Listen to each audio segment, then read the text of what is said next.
Shalom, Bapak Ibu Saudara. Kita melanjutkan studi kita kristalisasi masih kitab Markus. Dan ini sudah yang tema yang ke-10. Ada satu yang sangat penting yang saya melihat tersembunyi ya di dalam kebenaran dalam dunia kekristenan ini, karena ada pengakuan iman rasuli yang menurut saya ya sangat tidak lengkap lah ya. Saya baca dulu ya. Ini ada pengakuan iman rasuli di versi Katolik Roma. Yang ini temanya sebenarnya siapa yang membunuh Yesus ya. Siapa yang mastermind-nya lah, siapa yang membunuh Yesus. Mari kita melihat dulu ini ya, pengakuan iman rasuli yang versi Katolik ya, karena ada beda nanti versi Protestan ya. Dikatakan di sini, saya potong aja ya, yang menderita sengsara dalam pemerintahan Pontius Pilatus, disalibkan, wafat dan dimakamkan ya. Dikatakan di sini bahwa Yesus itu menderita sengsara dalam pemerintahan Pontius Pilatus. Apakah benar bahwa Yesus menderita itu sengsara dalam pemerintahan Pontius Pilatus, disalibkan, wafat dan dimakamkan? Saudara lihat, tidak ada sesuatu yang tersembunyi di sini. Nggak tahu siapa yang menyembunyikan. Ya, saya yakin si jahat lah yang menyembunyikan, karena ada kebenaran penting yang harus kita renungkan bagi kita yang hidup di zaman ini, di saat ini, di dalam dunia kekristenan saat ini. Kemudian yang versi Protestannya, ini dikatakan di sini, yang menderita sengsara, ini hampir sama ya, di bawah pemerintahan Pontius Pilatus, disalibkan, mati dan dikuburkan, turun dalam kerajaan maut, pada hari yang ketiga bangkit pula dari antara orang mati. Di sini kenapa versi Katolik? Karena di sini aku percaya akan Roh Kudus, gereja Katolik yang kudus. Kalau di sini, kalau versi Protestan itu nggak dibilang Katolik ya. Di sini aku percaya kepada Roh Kudus, gereja yang kudus, dan ya. Walaupun artinya sama. Nah, sekarang yang kita mau melihat di sini, ada satu kebenaran yang tersembunyi, yaitu mastermind-nya atau yang bunuh Yesus itu siapa sebenarnya. Karena kalau kita tahu yang bunuh Yesus itu siapa, maka di zaman ini kita bisa aplikasikan ya. Mari kita melihat dulu. Sebenarnya kita sangat jelas sekali siapa yang membunuh Yesus itu ya. Hanya barangkali orang belum berani mengaplikasikannya untuk saat ini.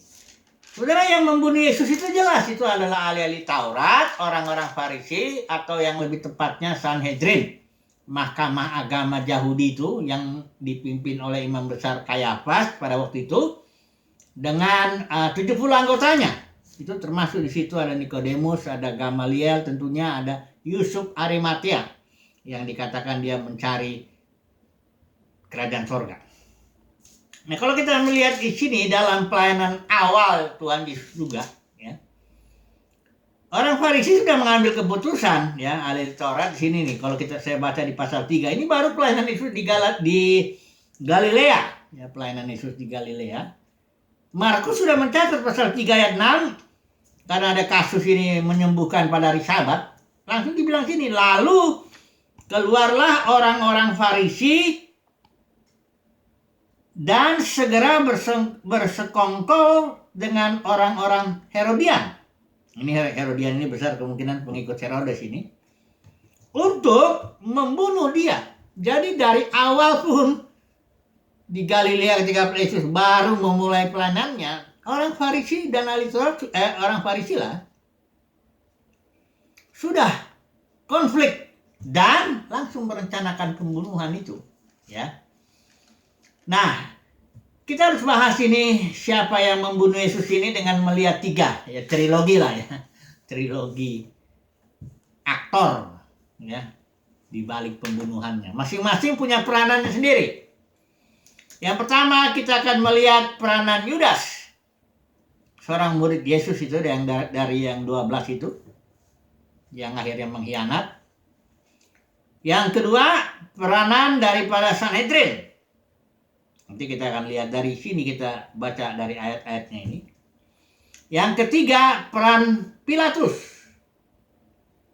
Ya, sebagai gubernur Roma ya pada di tanah Palestina itu, dialah yang memimpin itu ya, karena waktu itu kan Roma berkuasa. Nah, dari ketiga hal ini dan masing-masing perannya nanti kita bisa tahu, dan kemudian dalam kesimpulannya itu berupa aplikasi nanti kita. Kesimpulannya suatu aplikasi bahwa saat ini juga, nah ini dia, ini kebenaran yang sangat penting yang tidak mungkin diungkapkan kalau kita berpegang kepada pengakuan iman, baik versi Katolik maupun versi Protestan. Karena begini, saat ini juga masih terjadi pembunuhan Yesus itu. Cuma ya tentu bukan Yesus jasmani. Karena Yesus ketika dia mati, bangkit, naik surga, dia mengutus rohnya, roh Kristus, roh kudus. Ya. Panjang zaman roh kudus itu, peristiwa Sanhedrin itu, ini pembunuhan itu berlangsung terus. Nanti kita lihat kenapa demikian. Oke, mari kita masuk dulu peranan masing-masing lah ya. Yudas, kalau Yudas ini kayaknya agak mudah juga ya, bahwa dia itu seorang dari antara murid-muridnya itu, dan dia itu juga bendaharanya ya. Nah, udah suka juga nyuri-nyuri uang ya, mungkin kecil-kecil aja dia curi-curi gitu terusan. Akhirnya entah kenapa di akhir perjalanan Yudas ini sebagai pengikut Kristus, dia mau menjual Yesus untuk 30 keping perak. Ya, jadi motivasinya Yudas ini jelas uang. Ya. Yudas ini seorang yang dia cari uang ya, dia mau jual Yesus. Tapi dia sebenarnya juga enggak menyangka juga bahwa Yesus akan divonis hukum mati. Karena dia ada penyesalan di situ. Ya, dan dia gantung diri. Tapi kan yang penting dia ada peranannya lah di dalam pembunuhan Tuhan Yesus itu ya. Dalam penyalipan Yesus lebih tepat, lebih enaknya ya.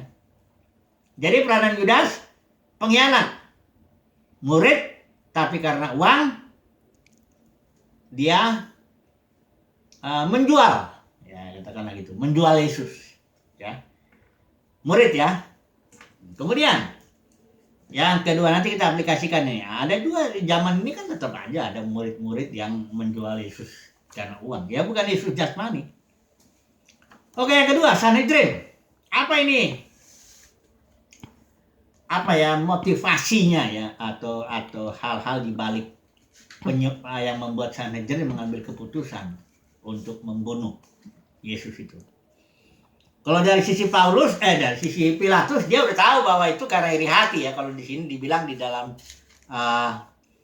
Markus ya, pasal yang ini waktu Yesus diserahkan ya.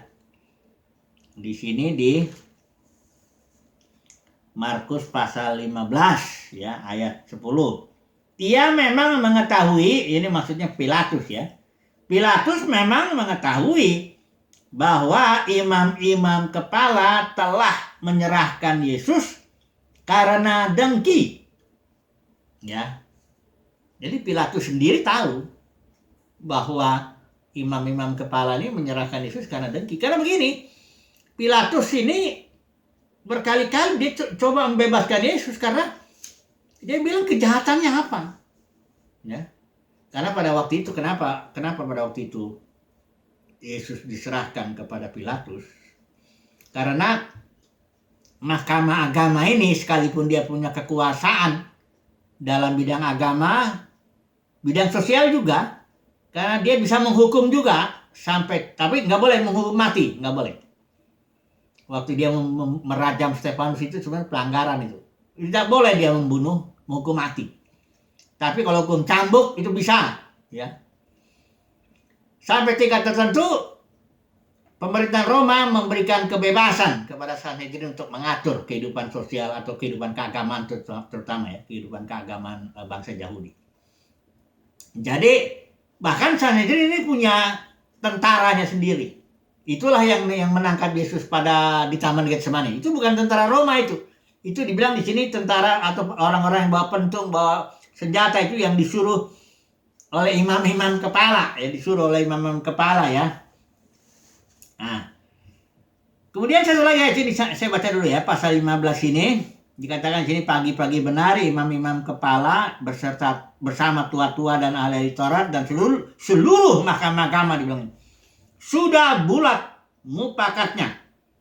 Ya, artinya dia sudah bulat dalam arti apa? Untuk membunuh Yesus atau menjatuhi hukuman mati, tapi dengan cara tentu diserahkan dulu ke Pilatus ya, karena dia lah yang berhak menghukum mati orang ya. Nah, yang pertama tadi sudah kita lihat bahwa motivasi atau penyebabnya ini Sanhedrin membunuh Yesus karena dia emang iri hati. Karena Yesus jadi sangat terkenal ya kan. Terkenal dia dan ya tentu ini karena Sanhedrin ini pemimpin ini. Ya. Itu salah satu ya motivasinya. Banyak ini nanti kita lihat ya. Yang kedua, mari kita melihat dulu ini kejahatan orang Farisi ini ya. Dagang di bait suci. Nanti kita lihat ya, di dalam dunia kekristenan saat ini sama aja. Ya. Ini adanya di pasal ini nih. Ketika Yesus datang, judulnya pasal 11 ini Yesus menyucikan bait Allah, bait suci. Ya. Dilihat di sini ketika sesudah Yesus masuk ke bait suci, bait Allah, mulailah ia mengusir orang-orang yang berjual beli di halaman bait Allah itu. Meja-meja penukar uang dan bangku-bangku pedagang merpati dibalikannya dan sebagainya. Apa yang terjadi sebenarnya di dalam bait suci itu? Ya. Karena begini, orang Yahudi 3 kali setahun itu minimal harus datang ke Yerusalem dari segala bangsa itu, dari segala daerah itu datang. Pada hari Pentakosta, hari Paskah, Pentakosta, serta Tabernakel. Mereka harus datang dan memberikan persembahannya, ya. Nah, sementara orang-orang yang dari jauh-jauh itu nggak mungkin dia bawa domba, ya, bawa lembu atau sapi itu apa nggak mungkin. Sehingga mereka membelinya nantilah kalau udah sampai Yerusalem. Jadi mereka dari daerah masing-masing cuma bawa uang.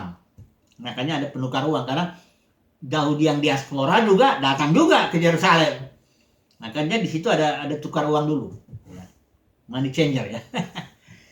Nah, kemudian di situ ada orang tentu di Yerusalem di kotanya ya ada orang yang jual kan banyak jual lembu, sapi atau apa kambing, domba dan sebagainya ada banyak. Nah, orang-orang yang dari daerah itu membelinya di kota itu. Tapi pemimpin agama ini, ahli Taurat, orang Sanhedrin lah, dia juga jual sapi juga, jual kambing, jual apa semuanya di halaman bait suci. Kan kita tahu bait suci kan 3. Itu ada halamannya, ada ruang kudus dan ruang maha kudus. Di sininya nih di halamannya dia jual. Dan dia pintar. Nih, ini namanya juga otak dagang kan. Dia bilang begini, kalau ada orang yang beli sapi domba itu di luar bait suci, di luar halamannya itu, nanti diperiksa dulu kan, itu kan imam memeriksa.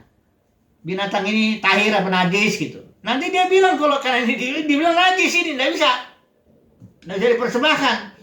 Sehingga orang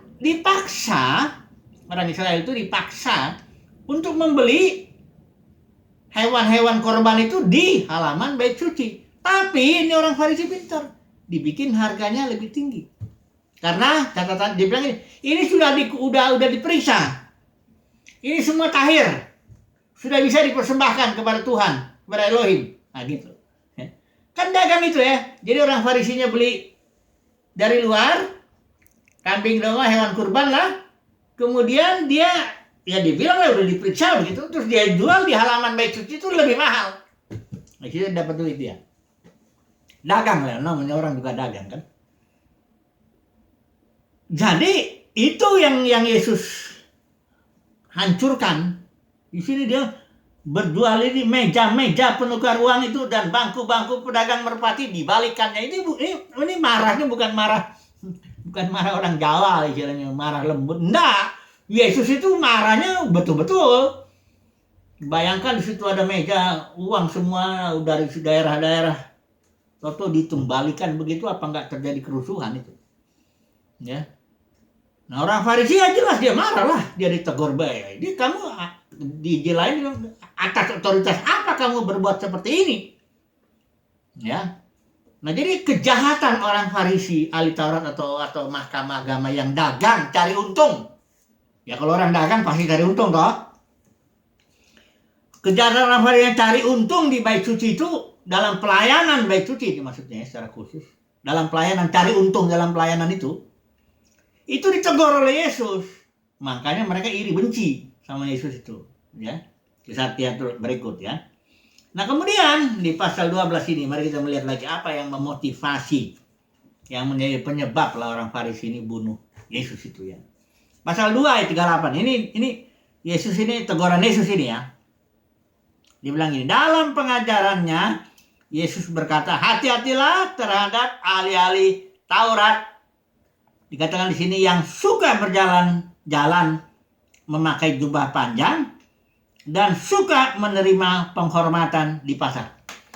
Ini pemimpin ini gila hormat, katakanlah begitu ya. Suka sekali dihormati. Dihargai oleh orang banyak. Ya.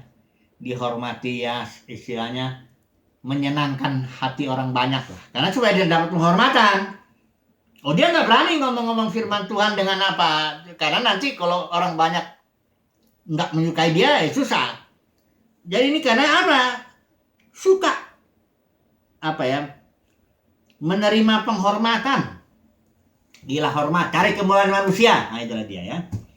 Kemudian ayat 29 di sini dia suka duduk di tempat terdepan, di rumah ibadah, dan di tempat terhormat dalam perjamuan. Artinya dalam bentuk ibadah atau liturginya juga.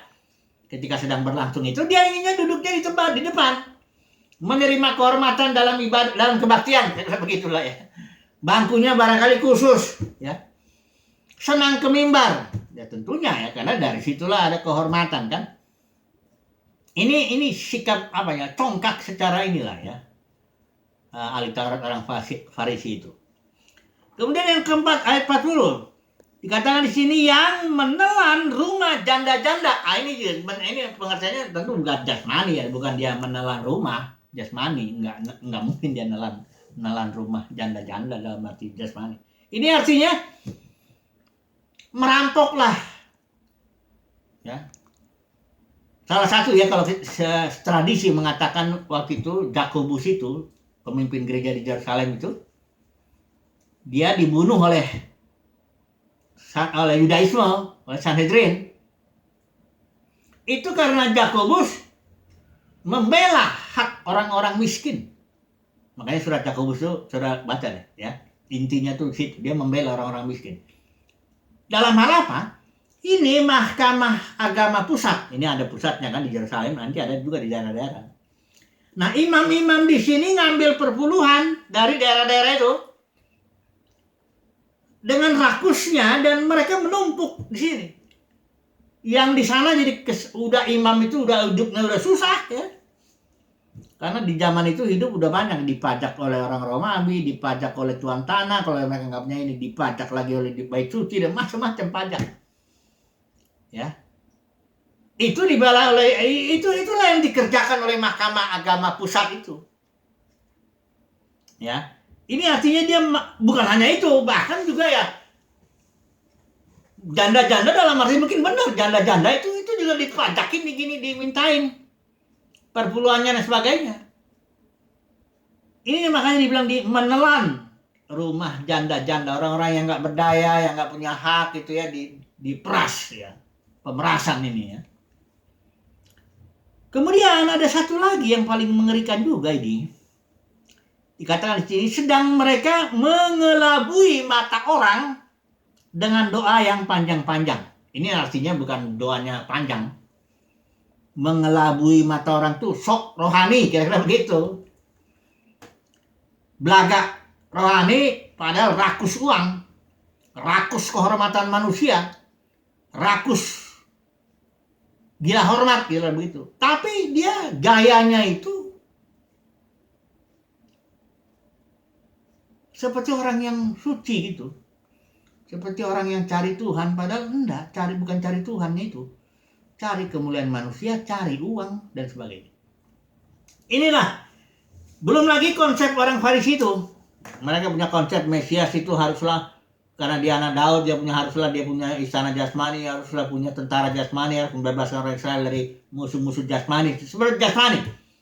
Dan Yesus itu, dia Mesias, kerajaannya sorga, dalam dimensi yang lebih tinggi. Konsepnya juga orang Farisi tentang hari Sabat beda. Nah, inilah kurang lebih katakanlah apa ya, yang memotivasi Sanhedrin membunuh Yesus. Kemudian yang ketiga yang aktornya ini ya Pilatus. Sebenarnya dia hanya pelaksana loh. Pilatus sudah ingin ngebebasin Yesus kok. Dia hanya pelaksana aja. Dan karena dia sebagai seorang politikus ya dia tentu ingin juga menyenangkan orang banyak. Kalau di sini dibilang karena Pilatus, karena dia ingin menyenangkan orang banyak, dia menyerahkan Yesus untuk disalibkan. Ya, namanya di sini dikatakan ya, coba lihat ya. Nah, orang-orang Yahudi teriak-teriak ini. Ini juga orang banyak ini juga dihasut oleh Sanhedrin itu untuk meneriakan, karena sudah pilih kan, Yesus atau Barabas. Ya. Dia milih Barabas ya, dan Yesus harus disalibkan. Ini orang banyak dihasut ya. Nah di sini Pilatus ayat 15, pasal 15.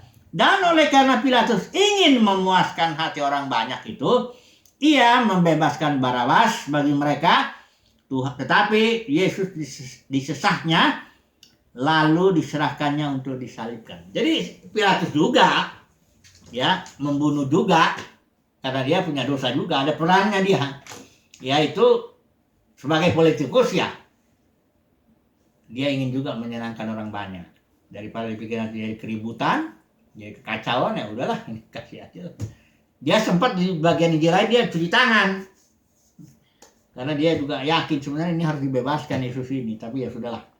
Jadi dia cuci tangan supaya diharapkan ya saya nggak tahu ini bukan urusan saya, kayak begitu. Padahal itu kan tanggung jawab Pilatus. Nah mari kita ambil kesimpulan yang langsung kita aplikasikan. Apakah saat ini Yudas yang murid Yesus yang berkhianat dan jual Yesus karena uang itu masih ada? Itu pertanyaannya.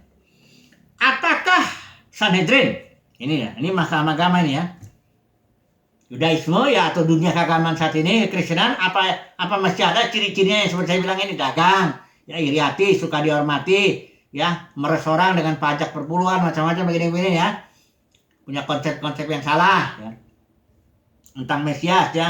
Kalau Mesias bilang, oh itu penderitaan semuanya udah ditanggung Yesus ya. Kita ini sekarang udah sukses lah ya, bahagia, nggak ada lagi kesusahan dan sebagainya. Apakah masih ada saat ini? Kemudian masih ada nggak Pilatus di zaman ini? Politikus yang juga merintangi atau membunuh Yesus. Nah kita harus tahu dulu bahwa Yesus saat ini tentu tidak berbentuk jasmani. Yesus saat ini itu adalah roh, life-giving spirit, roh pemberi hidup yang bekerja di antara orang percaya. Yang pertanyaannya, saya yakin kita harus menjawab iyalah ini. Ada nggak sih murid-murid yang jual Yesus yang merintangi pekerjaan Roh Kudus karena duit? Ada nggak? Ada lah jawabannya. Ya udah pasti ada lah. Sekali lagi, ada nggak para pemimpin agama di dalam dunia kekristenan saat ini yang kelakuannya kayak Sanhedrin, dagang, cari untung dalam ibadah, gila hormat, nipu-nipu orang, ya, menghasut, ada belaga rohani, apa semuanya itu, ada nggak? Ya ada jawabannya. Ya sederhana saja ada. Ada nggak Pilatus? Ini orang luar nih. Kalau ini Pilatus orang-orang luar ya, artinya ini mewakili dunia politik lah ya. Kalau Sanhedrin itu dunia keagamaan ya. Ini dunia politik. Ada nggak yang merintangi Roh Kudus? Ya ada juga. Ya. Tapi itu sebenarnya nggak berbahaya yang di luar itu. Yang bahaya itu yang di dalam. Musuh di dalam selimut itu. Ya. Ini Yohanes, ya kita mintalah sedikit bantuan ini untuk menarik kesimpulan lebih tepat ini. Yohanes selalu memakai istilah dunia dalam pengertian kebanyakan ya, dunia keagamaan. Ya, dunia keagamaan itulah yang mengucilkan dan membunuh. Ya Roh Kudus, ya juga pengikut Yesus yang sejati dikucilkan. Termasuk Rasul Yohanes itu dikucilkan oleh dunia keagamaan atau gereja yang sudah jatuh pada waktu itu. Jadi dunia kekristenan saat ini sudah jatuh. Ini bukan ini udah karena ajaran Bileam, itu ajaran dagang itu. Di dalam Wahyu pasal 2 pasal 3. Bileam, Nikolaus, hierarki itu gila hormat itu, menaklukkan kaum awam. Ya. Terus Jezebel merampas otoritas kepala gereja, menganggap diri saya kepalanya di sini ya. Bangun kerajaan sendiri, saya rajanya. Denominasi itu kerajaan, ya Presbyterian lah yang dari mulai yang bentuk sinode sampai yang bentuk-bentuk lokal itu ada rajanya, ada pemiliknya itu, ya. Ada Jezebelnya di situ yang merampas otoritas. Sebenarnya kan kepala gereja kan Yesus, tapi ini sekarang manusia. Jadi kesimpulannya ini tolong deh ya udah tapi pengakuan iman rasuli sudah dibilang begitu ya udahlah diterima. Yang penting kita umat pilihan Tuhan ya harus tahu lah bahwa pengakuan iman rasuli itu nggak pas ya. Ada kebenaran yang tersembunyi, disembunyikan ya, tak sengaja apa enggak tuh ya. Saya yakin si jahat menyembunyikan. Nah, sekarang kita harus tahu bahwa dalam dunia kekristenan saat ini masih banyak Yudas, masih banyak ahli Taurat, orang Farisi yang bunuh Yesus. Pokoknya ini yang bunuh Yesus. Nah, saudara dan saya jangan heran. Saudara bilang kalau kita dibenci oleh dunia ini, oleh sistem keagamaan ya maksudnya ya. Seperti Kain benci Habel, itu kan saudara itu. Satu bapak itu. Adam bapaknya. Jadi kesimpulannya ya, marilah ya kita menyadari hal ini ya. Kalau saudara ikut Yesus dengan sungguh-sungguh, beribadah dalam roh dan kebenaran ya, ikutin pimpinan roh, engkau akan mengalami aniaya. Aniaya dari mana? Dari dalam, dari orang-orang dalam dunia kekristenan itu. Alkitab bilang barang siapa yang mau hidup beribadah dalam roh dan kebenaran, ia akan menderita aniaya. Ya, dari Sanhedrin ini loh. Sanhedrin. Oke lah, puji Tuhan. Tapi umat pilihan Tuhan sih tentu akan tetap maju. Dia nggak membunuh Yesus ya, nggak membunuh rohnya hari ini. Malah dia beribadah mengikuti pimpinan roh. Puji Tuhan lah ya. Haleluya. Amin.